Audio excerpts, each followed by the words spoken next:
दोस्तों, आज की जो कहानी है एक स्त्री के बारे में है। आज आपको स्त्री के गहरे रहस्यों के बारे में पता चलेगा, जिसे आप सब जान लेते हैं तो आप सब स्त्री को समझ सकेंगे। और अगर आप एक पुरुष हैं तो आपको यह वीडियो ध्यान से सुननी चाहिए। दोस्तों, स्त्री के भी कुछ अपने गहरे रहस्य होते हैं, जिसे जानना और समझना इतना आसान भी नहीं होता है। इसे एक कहानी के माध्यम से समझने का प्रयास करते हैं। एक बार एक महात्मा और उनका एक शिष्य गांव में भिक्षा मांगने के लिए गए थे। जब ये दोनों भिक्षा मांगने गांव के पहले द्वार पर पहुंचे तो उन्हें बड़ी आसानी से भिक्षा मिल गई। थोड़ी दूर वे दोनों गांव में और आगे बढ़े तो दूसरा घर आया, उन्हें उस घर से भिक्षा मिल गई। तभी उन्हें एक स्त्री दिखाई पड़ी जो कि मिट्टी से लथपथ, मैले कुचैले कपड़े पहने हुए चिल्लाते हुए भागी जा रही थी। उसकी दशा सही नहीं दिखाई दे रही थी, या यह भी कह सकते हैं कि उसकी दशा कुछ ठीक नहीं थी। उस स्त्री को पीछे से गांव के कुत्ते भी भौंक रहे थे और वह स्त्री चीखते चिल्लाते भागी जा रही थी। वह गिर जाती, फिर उठती, फिर भागती। उसका एक 5 साल का बच्चा भी था। वह उस स्त्री के पीछे पीछे भाग रहा था और माँ माँ करके चिल्ला करके रो रहा था। जब उस महात्मा के शिष्य ने उस स्त्री को देखा तो उसे बहुत दुख हुआ। गांव के लोग उस पर पत्थर मार मार करके उसे भगा रहे थे। सब लोग बोल रहे थे, अरे यह स्त्री कुलाचिन है, यह कहां यहाँ आ गई, इसे यहाँ से भगा दिया जाए, नहीं तो मेरा सारा घर और यह धरती भी अपवित्र हो जाएगी। लेकिन गांव के कुछ सज्जन लोग उसे खाने को दे देते थे। बाकी कुछ लोग तो उसे पागल, बेहया और कुलांछन स्त्री कहकर भगा देते थे।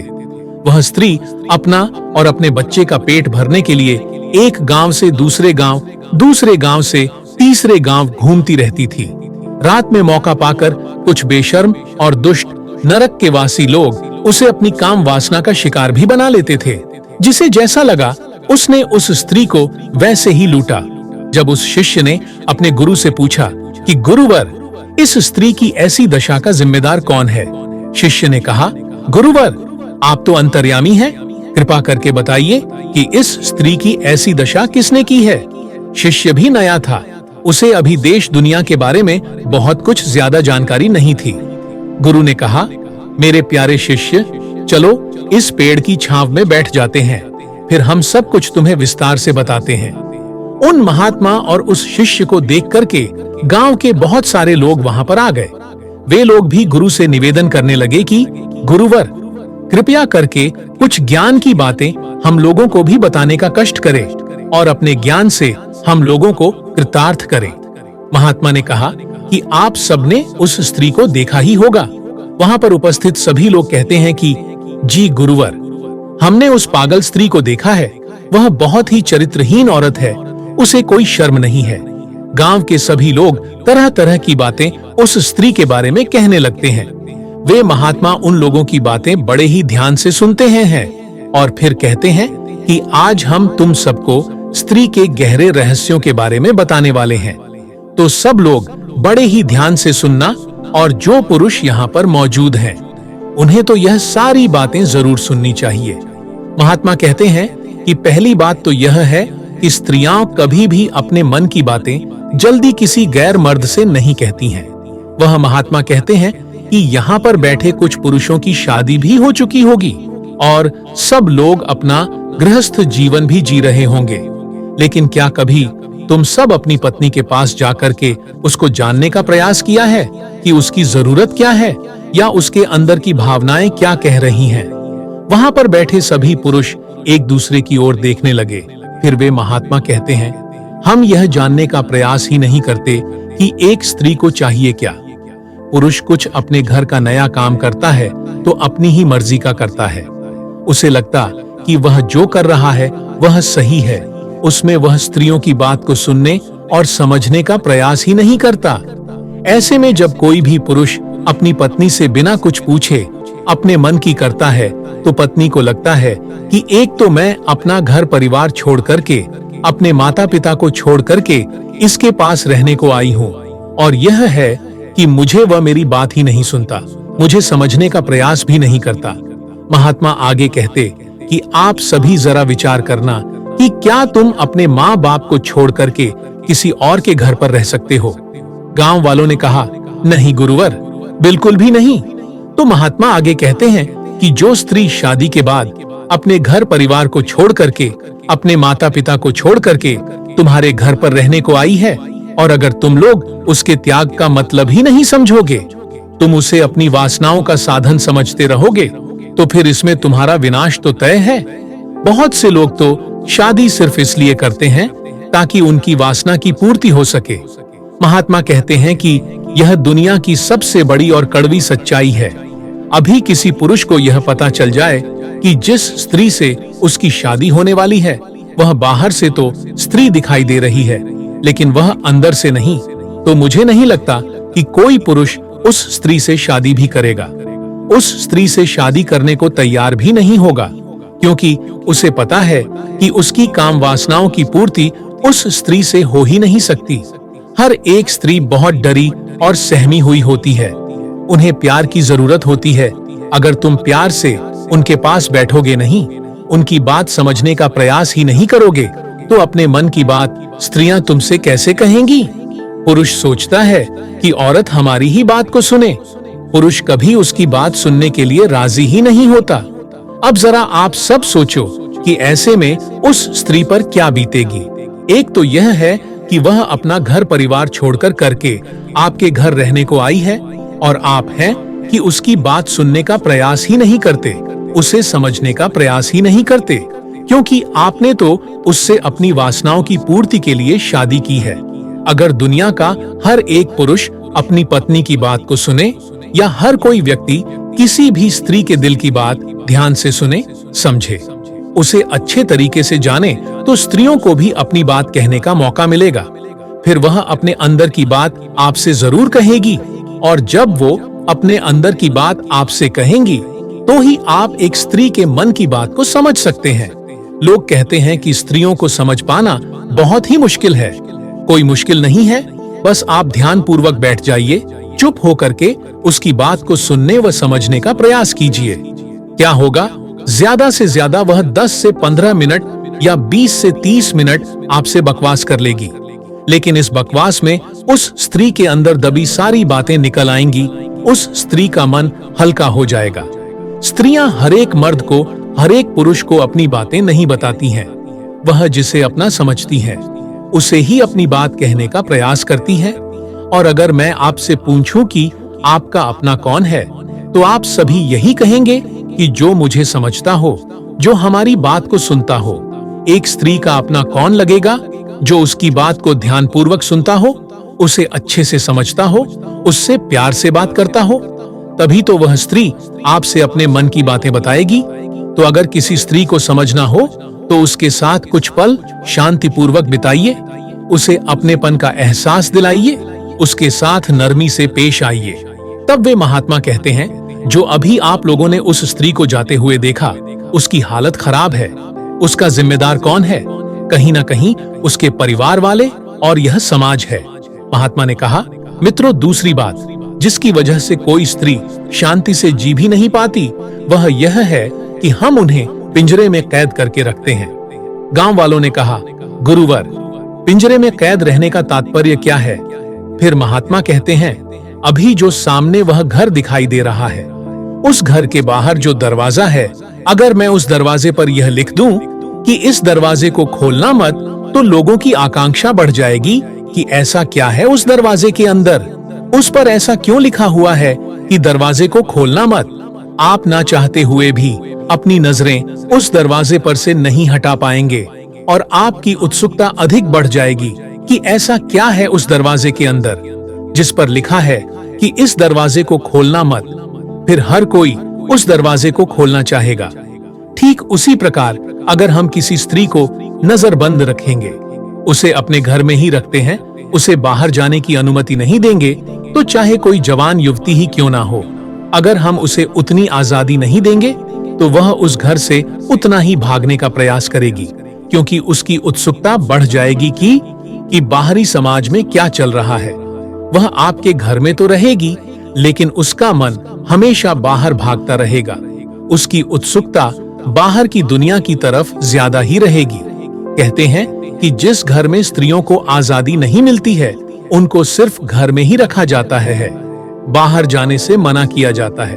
फिर उस घर की स्त्रियां या उस घर की जवान युवतियां उतना ही घर से बाहर भागने का प्रयास करती हैं। जितना ज्यादा स्त्रियों को कैद करके रखेंगे, उनकी उत्सुकता बाहरी के समाज के प्रति बढ़ती चली जाएगी। अर्थात वह शरीर से तो अपने घर में रहेंगी, लेकिन उनका मन हमेशा बाहर विचरण करता रहेगा, और जब भी उन्हें मौका मिलेगा तो वह घर से बाहर जरूर भागेंगी। फिर आप सब ये मत कहना कि मेरी बेटी या फिर मेरी बहू घर से भाग गई, इसमें उसका कोई कसूर नहीं है। कसूर तो आपका है। कसूर तो इस समाज का है, जिन्होंने स्त्रियों को हमेशा कैद करके रखा है, उन्हें बंधन में बांध करके रखा है। इसलिए मित्रों, स्त्रियों को अगर समझना है, स्त्रियों को जानना है, तो स्त्रियों को आजादी देना शुरू करो। महात्मा ने कहा कि मित्रों, तीसरी बात जो हर एक पुरुष को एक स्त्री के बारे में जरूर जानना चाहिए, वह यह है कि उसके कपड़ों के बारे में। महात्मा ने कहा कि कुछ लोग स्त्रियों के कपड़ों पर बहुत ज्यादा तर्क वितर्क करते रहते हैं। कुछ लोग सोचते हैं कि स्त्रियों को पूरा वस्त्र पहनना चाहिए, उन्हें अपने शरीर को ढकना चाहिए। तो महात्मा ने कहा, जो पुरुष या जो भी लोग ऐसी बातें करते हैं, इसका मतलब है कि उनके अंदर की काम वासना उतना ही ज्यादा बढ़ गई है।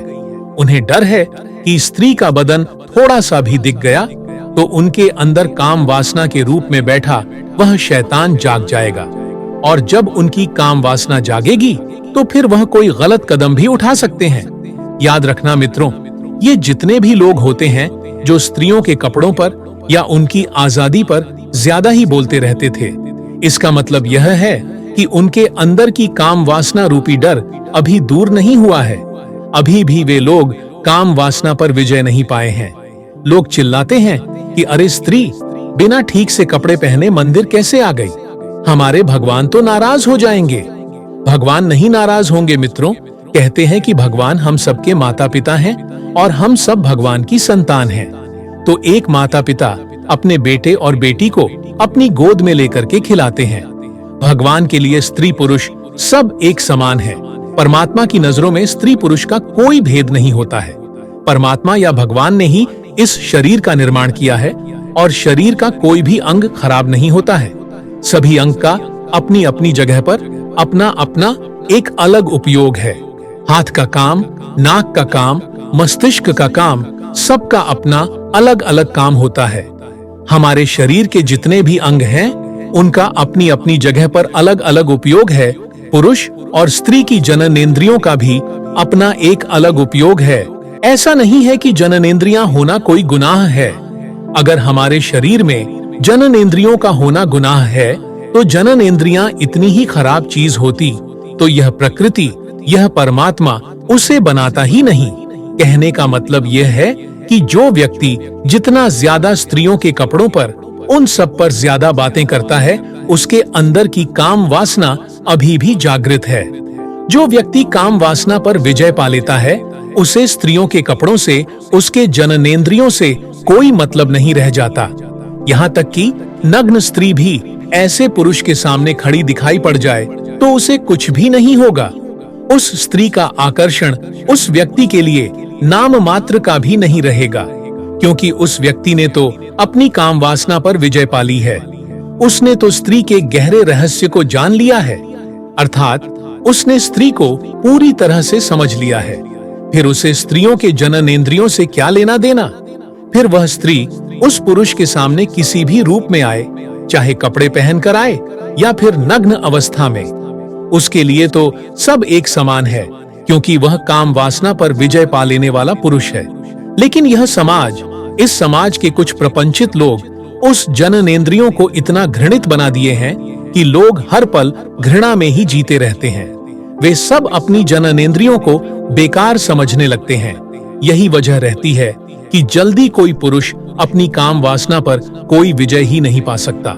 जो व्यक्ति अपनी काम वासना पर विजय पाता है, उसे स्त्री के सारे अंग एक समान दिखाई पड़ते हैं। जैसे उसके हाथ है, वैसे ही उसके जननेंद्रियां हैं। स्त्री को देखने से उसके अंदर की काम वासना जागृत नहीं होगी, लेकिन कुछ लोगों को एक डर हमेशा सताता रहता है कि स्त्री अगर आधे अधूरे कपड़े में मंदिर आ गई या उनके सामने दिखाई पड़ गई तो उनके अंदर की काम वासना जाग जाएगी, और जब काम वासना जाग जाएगी तो उनसे कुछ गड़बड़ हो सकता है। उन्हें डर सताने लगता है कि मंदिर में अगर काम वासना जागी तो भगवान नाराज हो जाएंगे। एक बात याद रखना मित्रों, भगवान यानी परमात्मा का वास सिर्फ मंदिर में ही नहीं होता। परमात्मा तो हर जगह है, भगवान तो हर जगह विद्यमान है। फिर चाहे आपकी काम वासना मंदिर में जागे या फिर बाहर, भगवान मंदिरों में ही नहीं बैठे रहते हैं, उनके लिए तो सारा संसार अपना है। और जो पुरुष स्त्रियों से जितना ज्यादा दूर भागता है, इसका मतलब यह है कि उसके अंदर की काम वासना उतनी ही ज्यादा उसे परेशान कर रही है। जाहिर सी बात है मित्रों, जो चीज जिसे ज्यादा परेशान करती है वह उस चीज से दूर भागता ही है। इसलिए मंदिर में रहने वाले लोगों को यह डर हमेशा सताता रहता है कि अगर स्त्रियां आधे अधूरे कपड़ों में मंदिर के अंदर आ गई तो उनके अंदर की काम वासना बड़ी ही तेजी से जाग जाएगी। अर्थात वे लोग अभी अपनी काम वासना पर विजय नहीं पाए हैं, वे तो बस काम वासना पर विजय पाने का ढोंग दिखाते हैं। वह तो बस काम वासना से भाग रहे हैं। वास्तव में जब आप काम वासना पर विजय पा लेंगे तो फिर चाहे आप स्त्रियों से घिरे हों या फिर ना भी घिरे हों, आपके लिए सब कुछ एक समान रहता है। इसलिए सबसे ज्यादा जरूरी यह है कि ऐसे लोगों को स्त्रियों को देखने के प्रति अपना नजरिया बदलना पड़ेगा। जिस घर में स्त्रियां हैं, नवयुवक युवतियां सब एक साथ रहते हैं, उस घर में कभी भी आक्रामक और बलात्कारी पुरुष पैदा ही नहीं हो सकता, क्योंकि उन्होंने तो स्त्रियों को जान लिया, उन्हें समझ लिया है। जितने भी लोग ब्रह्मचर्य के पालन के लिए बड़ी बड़ी कसम खाते हैं, इसका मतलब यह है कि उनके अंदर की काम वासना अत्यधिक हो रही है। इसीलिए तो वे लोग अपनी काम वासना पर विजय पाने के लिए बड़ी बड़ी कस्में खाते हैं, ब्रह्मचर्य का पालन करने की कोशिश करते हैं। कोई ब्रह्मचर्य का पालन करने की कोशिश क्यों करेगा? जाहिर सी बात है कि उसके अंदर की काम वासना अत्यधिक बढ़ गई है, अब उससे वह बर्दाश्त नहीं हो रही है। इसीलिए तो वह ब्रह्मचर्य का पालन करने की बात कर रहा है। ब्रह्मचर्य का पालन करना है तो पहले स्त्रियों को जानना पड़ेगा, उन्हें समझना पड़ेगा। इसलिए उससे दूर रहना ब्रह्मचर्य का पालन नहीं होता है। कस्में खाने से आप ब्रह्मचर्य का पालन नहीं कर सकते। आप जितना कस्में खाएंगे, आपके अंदर काम वासना उतना ही बढ़ती चली जाएगी, और फिर ऐसे व्यक्ति को काम वासना हमेशा सताती रहती है, क्योंकि उसकी इच्छा तो पूरी ही नहीं हुई है। उसने तो स्त्री को जाना ही नहीं, उसने तो अपनी काम वासना पर विजय पाई ही नहीं, बस वह स्त्री से भाग रहा है ताकि उसके अंदर की काम वासना कहीं भड़क ना जाए। ऐसा पुरुष मरते दम तक काम वासना पर विजय नहीं पा सकता। वह तड़पता रहता पूरी जिंदगी भर अपनी काम वासना की पूर्ति के लिए। आश्चर्य की बात तो यह है कि वह भागता भी रहता है, भले ही वह सोचता है कि वह ब्रह्मचर्य का पालन कर रहा है, लेकिन अंदर ही अंदर उसकी काम वासना बढ़ती ही जा रही है। वह अपनी वासना को दबाता ही जा रहा है। और याद रखना मित्रों, काम वासना को जितनी ज्यादा दबेगी, आप उतना ही काम वासना के घेरे में दबते चले जाएंगे। ब्रह्मचारी बनने के लिए आपको पहले स्त्री को जानना होगा। जब आप स्त्री को जानेंगे तो ही आपको समझ में आ जाएगा कि वास्तव में यह है क्या। इसलिए ब्रह्मचर्य को पाना है तो पहले स्त्री को जानना होगा। फिर जाकर आप देखेंगे कि आपकी जो वासना है खुद ब खुद वह आपके नियंत्रण में आ गई है। एक पुरुष ही स्त्रियों को अपनी भोग का शिकार बनाता है, और पुरुष भी यही कहता है कि स्त्रियों को अच्छे कपड़े पहनना चाहिए, पूरा बदन ढककर चलना चाहिए। क्यों चलना चाहिए? क्योंकि उस पुरुष डर है कि अगर स्त्री ढंग के कपड़े नहीं पहनेगी तो उसके शरीर के कुछ अंग दिखाई पड़ जाएंगे और उसके अंदर की काम वासना कहीं जाग ना जाए, और जब काम वासना जाग जाएगी तो उनसे कुछ गलत भी हो सकता है। इसलिए मित्रों, काम वासना पर विजय पाना है तो पहले स्त्री को भी तो जानना पड़ेगा, तुम्हें उसे समझना पड़ेगा। अधिक कपड़े पहन लेने से, स्त्रियों को पूरा ढक देने से आप कभी भी ब्रह्मचारी नहीं बन सकते। बात कड़वी है मगर सच्चाई यही है। क्या आप सबने गौर किया था कि जब आप सबकी शादी होने वाली थी कि उस स्त्री से मेरी शादी होगी, तो आप सबकी उत्सुकता उस स्त्री में कितनी ज्यादा बढ़ गई थी। आप सभी ने उस स्त्री को जानने के लिए कितना कुछ नहीं किया। आपने यह जानने की बहुत कोशिश की कि मेरी होने वाली पत्नी कैसी है, उसमें ऐसा क्या है, उसमें ऐसा क्या खास हो सकता है, उसका शरीर कैसा है, वह कैसी दिखती है। फिर यह सारे सवाल आपकी उत्सुकता उस स्त्री के प्रति ज्यादा बढ़ा देंगे, और जितनी ज्यादा उत्सुकता बढ़ेगी, आपका मन आपके शरीर से नियंत्रण खोता चला जाएगा। आपका हर पल उसी स्त्री में डूबा रहेगा। आप धरती पर तो चलेंगे, आपका भौतिक शरीर तो यहाँ रहेगा, लेकिन आपका मन उस स्त्री को जानने में डूबा रहेगा।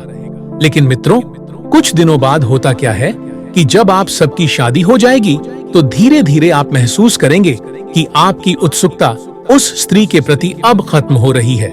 इसलिए अब धीरे धीरे कई पुरुषों को अपनी ही पत्नियां अच्छी नहीं लगती। फिर किसी दूसरे की पत्नी उस पुरुष को ज्यादा ही अच्छी लगने लगती है, क्योंकि अब उस पुरुष की उत्सुकता अपनी पत्नी में नहीं रह गई। उसका मन अब भर गया, क्योंकि उस पुरुष को लगता है कि अब तो उसने अपनी को जान लिया कि उसके अंदर क्या है, उसका व्यवहार कैसा है, वह कैसा दिखती है।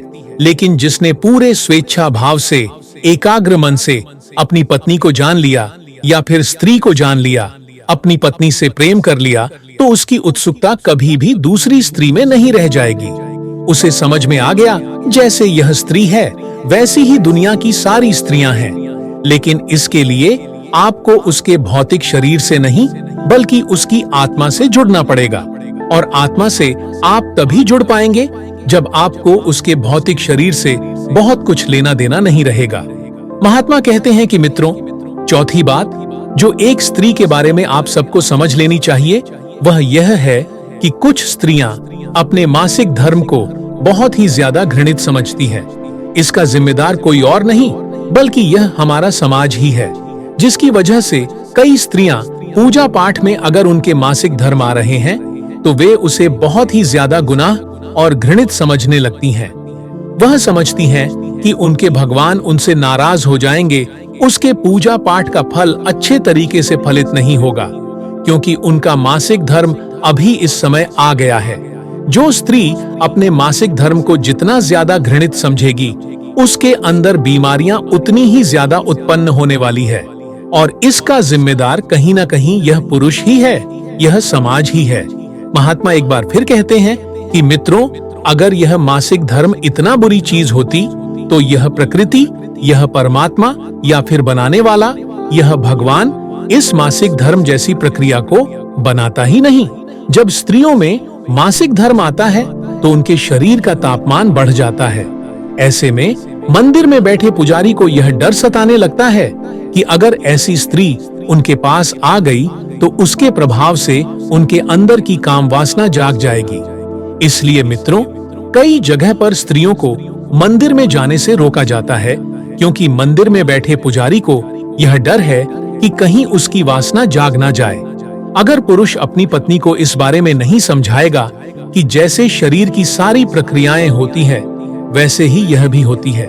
अगर आपका मासिक धर्म आ रहा है, फिर भी अगर स्त्री पूजा कर रही है, तो इसमें कोई भी गुनाह की बात नहीं है, क्योंकि अगर यह इतनी खराब चीज होती, तो यह प्रकृति इसे बनाती ही नहीं। इस बात को जो स्त्री जितनी ज्यादा घृणित समझती है, आने वाले समय में उसके साथ बहुत सी बीमारियां पैदा होती हैं। चिकित्सक तो उसकी बीमारियों को सही करेगा, लेकिन अगर उस स्त्री के मन की दशा को सही कर दिया जाए, तो स्त्रियों में आने वाली बीमारियां कम हो सकती हैं। इसलिए मित्रों, आप सब अपने घर की बहू को, अपनी बेटियों को समझाइए कि मासिक धर्म आना कोई बुरी बात नहीं है। अगर मासिक धर्म आ रहा है, तो भी आप पूजा पाठ कर सकती हैं, आप ध्यान में जा सकती हैं, इसमें कोई बुरी बात नहीं है। सदियों से चली आ रही परंपरा को समझना होगा, उसे तोड़ना होगा और उससे बाहर निकलना होगा। महात्मा कहते हैं कि पांचवी बात, मित्रों, जो हर एक पुरुष को एक स्त्री के बारे में जान लेनी चाहिए, वह यह है कि एक स्त्री को सबसे ज्यादा प्यार और एक सहारे की जरूरत होती है। अगर उन्हें प्यार और सहारा नहीं देंगे, तो वह आपसे उतना ही दूरियां बनाती चली जाएंगी। इसलिए वो पुरुष जिसका स्वभाव बहुत ही ज्यादा गुस्से वाला है, बहुत ही ज्यादा आक्रामक है, उसके घर की स्त्रियां हमेशा उससे डरती हैं। उनकी पत्नियां हमेशा डरी सहमी रहती हैं। वह कभी भी अपने मन की बात अपने पति से नहीं कर पाती। लेकिन अगर पुरुष ध्यान से, शांत मन से अपनी पत्नी की बात को एक बार ध्यान से सुन ले, तो आने वाले समय में उसकी सारी समस्याएं दूर हो जाएंगी। लेकिन पुरुष अपनी पत्नी की बात को तो सुनता ही नहीं। ऐसा क्या था, शादी के पहले वह सारी बातें सुनने को तैयार था और शादी के बाद वह उसकी एक भी बात को सुनने को तैयार नहीं। मित्रों, यह एक कड़वी सच्चाई है और आप यह कह सकते हैं कि शादी के पहले उसकी उत्सुकता उसके भौतिक शरीर से ज्यादा थी। वह उसकी आत्मा से नहीं जुड़ा था, वह तो उसके भौतिक शरीर से जुड़ा था। लेकिन शादी के बाद अब उसकी उत्सुकता अब उस स्त्री के प्रति घट गई है, क्योंकि अब उसने उस स्त्री के भौतिक शरीर को जान लिया, लेकिन उसने उसकी आत्मा को नहीं जाना। फिर वह पुरुष उस स्त्री से धीरे धीरे दूर होने लगता है। फिर पुरुष अकेला रहना ज्यादा पसंद करता है। घर में वह साथ में तो रहेगा, लेकिन उसका मन अंदर ही अंदर कचोटता रहेगा। और फिर धीरे धीरे वह पुरुष स्वभाव से बहुत ही चिड़चिड़ा होता चला जाएगा, आक्रामक होता चला जाएगा। फिर उसकी पत्नी अगर उससे कुछ कहेगी तो वह और ज्यादा आक्रामक हो जाएगा। वह उसकी एक भी बात सुनने के लिए कभी नहीं तैयार होगा। और जब पुरुष अपनी पत्नी की बात को नहीं सुनता है, तो वह स्त्रियां उस पुरुष से दूर होती चली जाती हैं। शरीर से तो वह उसके पास में रहेंगी, लेकिन मन से वह उससे बहुत ही ज्यादा दूर होते जाएंगे। और फिर उन्हें प्यार व सहारा दे देगा, वह उसकी तरफ चली जाती है। तो फिर यह समाज कहने लगता है कि स्त्रियां कुलाचिन होती चली जा रही हैं। मित्रों, उसके ऐसा होने में किसका हाथ है? उस पुरुष का हाथ है, उस समाज का हाथ है। जब हम उसकी बात सुनेंगे ही नहीं, तो वह अपनी बात किससे कहेगी? लेकिन वहीं पर जो उसकी बात को सुनेगा, तो वह उसकी तरफ आकर्षित हो जाएगी। इसमें भी हम पुरुष स्त्रियों को ही दोष देते हैं। और आज के समय में स्त्रियों के बिगड़ने की दशा भी यही है कि उन्हें कोई समझ ही नहीं रहा है। इसलिए मित्रों, स्त्रियों का स्वभाव भी अब बदलता जा रहा है। इसलिए अब उनका भी स्वभाव आक्रामक होता जा रहा है। छठी बात जो हर एक पुरुष को एक स्त्री को जान लेनी चाहिए, वह यह है कि उन्हें भी आजादी और प्यार की जरूरत होती है। आप अपने घर की स्त्रियों को भी आजादी दीजिए, उन्हें भी सम्मान का दर्जा दीजिए, उन्हें भी प्यार दीजिए। फिर देखना, उनकी उत्सुकता बाहरी समाज के लिए नहीं रहेगी, क्योंकि उन्होंने जान लिया कि बाहरी समाज में क्या है। तो फिर उनकी उत्सुकता खत्म हो जाएगी और फिर वो अपने घर की तरफ ज्यादा ही आकर्षित रहेंगी।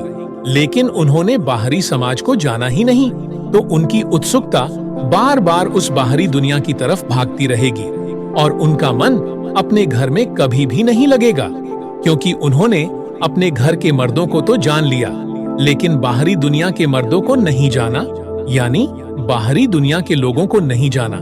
और जब तक नहीं जाना, तब तक उनका मन बाहर भागता रहेगा। इसलिए उन्हें भी आजादी दीजिए, उन्हें भी प्यार दीजिए, ताकि वह भी अपनी जिंदगी को आजादी से जी सके।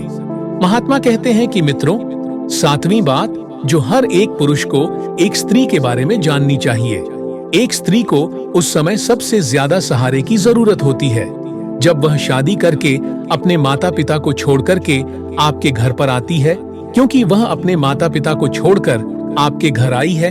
और अगर आप अपने घर में अपनी उस स्त्री का, अपनी पत्नी का सम्मान नहीं करेंगे, उसकी बात को समझेंगे नहीं, तो उसे उस घर के लोगों को स्वीकार करना बहुत ही मुश्किल होता जाएगा। लेकिन समाज तो यह देखने में भूल जाता है कि वह दहेज में क्या लाई है। उसने तो उसके व्यक्तित्व के बारे में, उसके अंदर क्या बीत रही है, उसके बारे में जानने का प्रयास ही नहीं करता। दुनिया तो इस बारे में बात करती है कि वह दहेज में क्या चीज लाई है। और महात्मा कहते हैं, अभी यह स्त्री जो पागल हुई घूम रही है, इसको बर्बाद करने में कहीं ना कहीं यह समाज बहुत ही ज्यादा जिम्मेदार है। अगर इसके घर वाले इसकी बात को सुनते समझते, यह समाज उसे अपना लेता, तो इसकी आज ऐसी दशा नहीं हुई होती। वह महात्मा कहते हैं, मित्रों, आज हमने जो 7 बातें कही हैं, वे बहुत ही कड़वी और सच बातें हैं। इसे जल्दी कोई स्वीकार नहीं करता। जिसने स्त्री को जान लिया, उसने अपनी काम वासना पर विजय पा लिया। अगर आपको अपनी काम वासना पर विजय पाना है, तो पहले स्त्री को समझना पड़ेगा। तो ये मेरी 7 बातें अगर तुम सभी याद रखते हो तो अपनी जिंदगी में हमेशा खुश और शांति का अनुभव करोगे। इतना कहकर महात्मा शांत हो जाते हैं। फिर वे गांव वाले खड़े होते हैं और महात्मा से उस स्त्री के प्रति किए गए गुनाह के लिए क्षमा मांगते हैं। गांव वाले कहते कि गुरुवर मुझे क्षमा कीजिएगा, हमने स्त्रियों को समझने में बहुत बड़ी गलती की है और अब हम नहीं चाहते कि वह स्त्री पागल बनी घूमे। गांव वाले जाते हैं और मिट्टी में लथपथ उस स्त्री को ले जाकर उसके घर पर छोड़ देते हैं। महात्मा उन सभी को आशीर्वाद देकर के अपने मार्ग पर आगे के लिए रवाना हो जाते हैं। मित्रों, आपको भी यह 7 बातें जान करके बहुत कुछ सीखने व समझने को मिला होगा। मित्रों, अगर आप सब मेरी यह बातें सुन रहे हैं तो मेरी यह वीडियो जरूर शेयर कीजिएगा ताकि लोगों को इन सब के बारे में बहुत कुछ पता चले। इस वीडियो में बने रहने के लिए सच्चे दिल से आपका बहुत बहुत आभार।